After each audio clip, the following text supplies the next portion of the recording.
What's up my people, my name is Spicy and today I have 6 stories coming out of the subreddit IDontWorkHereLady. If you enjoy my videos and want to support what we do here, leave a fire emoji in the comments and like this video. Congratulations Dre for the comment of the day.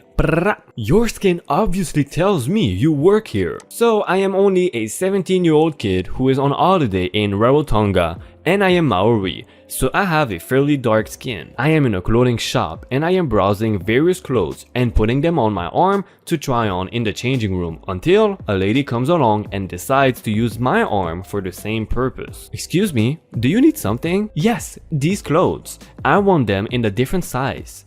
I look at the clothes on my arm and take the ones I chose out and put them on a rail and drop her clothes on the floor. What the hell? What do you think you're doing? I'm not your personal assistant. Please leave me alone. How dare you? How rude can you be? You're not even in uniform. You are being way too crazy about this. I grab my clothes off the rack and go to the changing room and start trying on clothes until a pounding on the door starts. Get out of here right now! I have your manager with me. I finish changing and walk out of the changing room. Look at him. He's changing clothes during shift. You should fire him immediately. Ma'am, this boy does not work for us. Don't you dare lie to me. Look at him. He obviously belongs here. Wait, you're telling me that you think I work and live here because of my skin? Obviously. Look at you. Now this being said, she seemed to be in her late 20s, so some parents somewhere obviously raised her wrong and was quite fat. More on this detail later. Ma'am, if you don't leave this boy... No, I can help her, manager. I read his name on his name tag. My apologies, ma'am, but today was my day off and I can't actually help you. Well, since we are here, you can still do your job for me. Sure. Now, will that be double or triple extra large? Excuse me? You are large, woman. Maybe triple extra. How dare you?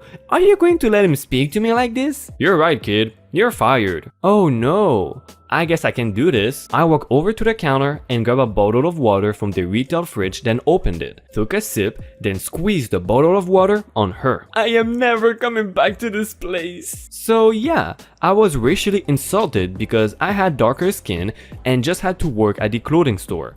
Honestly, the nerve of some people. Yeah, she was a racist trash. She deserved it. You and the manager sound like the best buddies ever. I'm sorry this happened, but I really want this to be true. I really do. I hope it did. And assuming this is true, the manager is a cool person. Funerals and buffet. A story from a few years ago. It was not aimed at me, but I was in the group. Few years ago, one of my buddy's dad passed away, so I went to pay my respects. It is worth noting my buddy and I went to this fairly small church, so all the kids grew up seeing each other at Sunday school. After high school, we all moved away for college and whatnot, but since we were all in town, we met after the service for lunch and catched up. And this becomes important later. Our group is all Koreans, and we are all dressed up for the funeral, so we went to a Chinese buffet in town, eat and catch up. Then we get up and go to pay. So here we are, waiting in a line to pay when she arrives. It's been a few years, so this is as best as I can remember. Her as the lady that just walked up, group as I don't remember who all said what. I've been waiting forever already. Stop slacking off and seat me. Huh? Stop standing around, chatting, and get to work. My buddy's baby sister, about 19 at this time, starts crying. Her dad just passed away. She held together long enough to give the speech before breaking down earlier. So she's having a rough day when the yelling started. And as stated previously, we all grew up together. The crying girl used to sit on my foot and hang on for fun as I tried walking with a little girl on my foot. So she is everyone's baby sister. And we are all very protective of her normally. Today, none of us are having a good day, and seeing her break down crying at the funeral has us all turning into protective up to 11. Her does not knowing yet, and she is on incredibly thin ice. I don't see who said the next part as I am trying very hard to hold together. Ma'am, we don't work here. We just got back from a funeral. She is crying because that was her dad's funeral. She starts saying a word when she notices what I imagine is the barely suppressed fury in her group. I say imagine as I am still struggling to not become violent. She leaves. We pay and take turns making sure the girl is alright. Nothing more worth telling happens after that. Sorry if the story is more context and less Karen yelling. I've been listening to these stories on YouTube and wanted to contribute something. Thanks for reading. Well, hey, thanks for your story. I appreciate it because turns out someone from YouTube read your story. But I'm very sorry about your family's loss. I know it was not directly your family, but when it's your friends, it's kind of part of your own family. And you all sound like awesome people, so thank you for being there to protect her and support her. I got to hand it to him. Because of the holidays, I decided I needed to take a break, get out of the Middle East for a while, and visit my kids in the States, both of which have secured new jobs in new states and new travel. So I get to Ohio, travel north to Baja, Canada, retrieve my mothballed Indian Big Chief, ladder up, and plan for a bit of a road trip. Having lived in eastern Serbia for a number of years has absolutely inured me to cold, but the wife demurred and flew out instead. So I am in one of the flatter flyover states and need to stop at some farm or another of hardware store to pick up a few road tools that had somehow spontaneously grown wigs in my absence and were no longer in my road kit. In northeastern Kazakhstan, I went into a Home Depot in full writing letters to get a new ratchet set, a couple of pliers and screwdrivers of various descriptions. I am idling away a little warm time perusing the various tool types when some blunker of a character comes up to me, grabs me brusquely by the arm, not a good idea in any way, shape or form, and demands, "Where the hell are the goddamn nail guns?" I inform him, rather incredulously, that, "Look here, Mac, I don't work here. I have no idea where they are located, and if you want to keep your bones intact, you will immediately let me go. I am really not too keen on being grabbed by anyone, particularly dim-witted strangers." "What? Screw you, old man. What do you think you're gonna do?" I calmly reply this, as I bite off my left hand glove and show him the result of a rig accident years ago, where I lost the central 3 digits of the aforementioned hand, leaving a gnarly mass of scar tissue. I'm so mean, I bit off my own fingers. Just think what I do to some idiot that is really beginning to piss me off.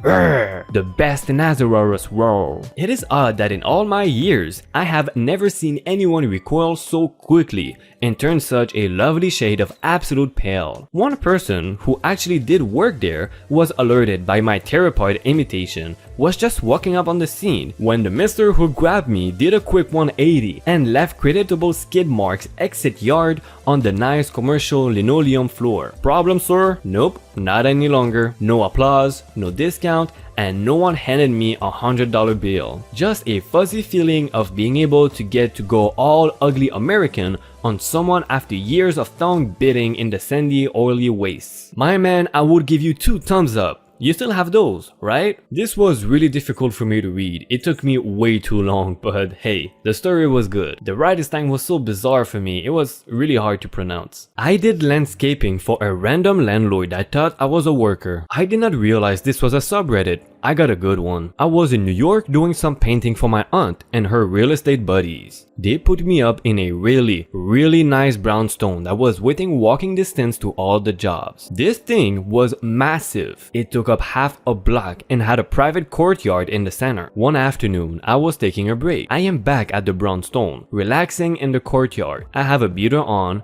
black bandana, dirty. There's a couple landscaping guys coming in and out. This older lady comes in. She starts talking to one of the guys and then sees me, and she starts getting on my case. I don't remember exactly what she said, but in a hard New York tone to the effect of, "Get up and do something. If that's too hard for you to figure out, mow everything and get the weeds." I am Midwestern and polite, so I don't argue. I mow and grabbing around getting the weeds out. She comes back like 30 minutes later and a little bit softer, she starts chewing me out. "I don't pay you to sit around. If you're not working, I am not going to pay you. Understand?" I said, "Ma'am, I don't believe I even work for you, but I've been staying here so I don't mind doing some work in here." She froze for like 5 seconds and asked, "Are you the nephew?" To wrap it up, she laughed, I laughed, she showed me some cool things about the building and was really nice. "Yeah, you were a lot nicer than I would have been." And that turned on pretty nice.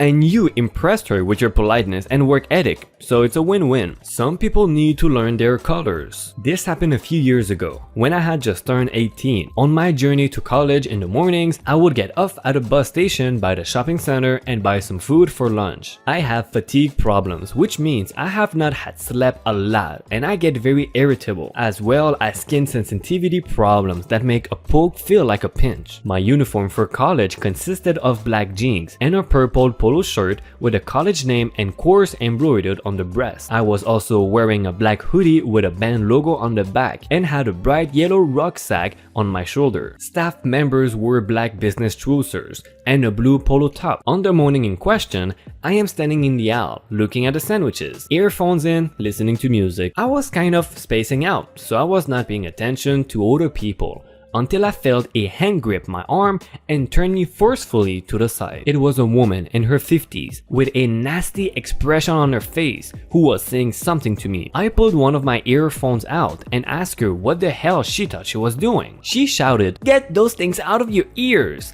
How are you supposed to help customers if you can't hear them? I need fresh fruits." Now, because of the aforementioned sensitivity problems, her fingers digging in felt like I'd been punched 5 times in the arm. That, coupled with the fact it was 7 AM and I had less than 5 hours sleep, meant I was not happy and I may have been overreacting a little bit. I pulled my other earphones out, slammed my bag onto the floor, unzipped my hoodie all the way so she could see the embroidery on my top, and shouted, "What does this say?" She sputtered a little bit and I shouted, "What color is my shirt? Purple? But I don't see." I curled her off. "No, clearly you don't. I am wearing a different color shirt, carrying a rucksack and buying food. What part of that screams I am a staff member to you?" She stepped back. Clearly, this was not playing out the way she imagined in her entitled version of the world. Before she could open her mouth again, I stalked off to the registers and paid for my food. The most ridiculous part was that it had been at the back of the shop and the fresh food was clearly on display right in front of the entrance. That meant she had, for some reason, walked all the way through the shop just to yell at a teenage college student. Yeah, I don't think you overreacted. You reacted perfectly. She earned it.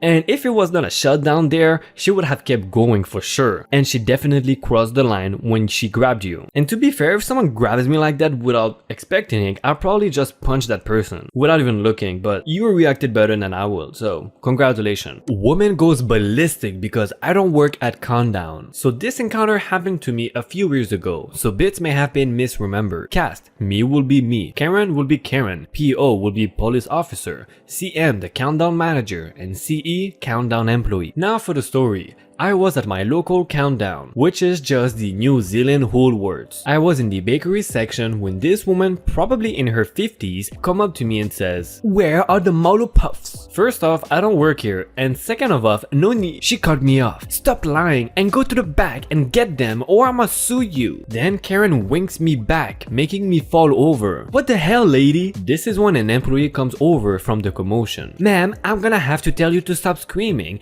or I'm gonna have to kick you out of the store." Karen, on a calmer note, "You can't do that. He punched me, and if you don't kick him," pointing at me, "out of the store, I am going to sue." This is when the manager comes over from hearing this woman and seeing her pull me back. "Ma'am, get out of my store." "A customer can't kick me out, so I'm not leaving." "I am not a customer. I am the manager, and if you don't leave this instant, I am going to call the cops and have you arrested for assault." "That's unfair. He punched me. I never touched him." "Ma'am, I saw the whole thing go down, and he points at me, "never laid a finger on you." Karen is sputtering a little bit. "Fine, call the cops. They will find out he's lying." The manager called the cops, and the cops took us in different rooms for each of our side of the story. I don't know what Karen said, but I told the cops that she pulled me back, causing me to fall and screaming at me. The cops then checked the security cameras to see who was lying, and Karen was caught red-handed. "Ma'am, you're coming with us." The cop then took Karen to the police car,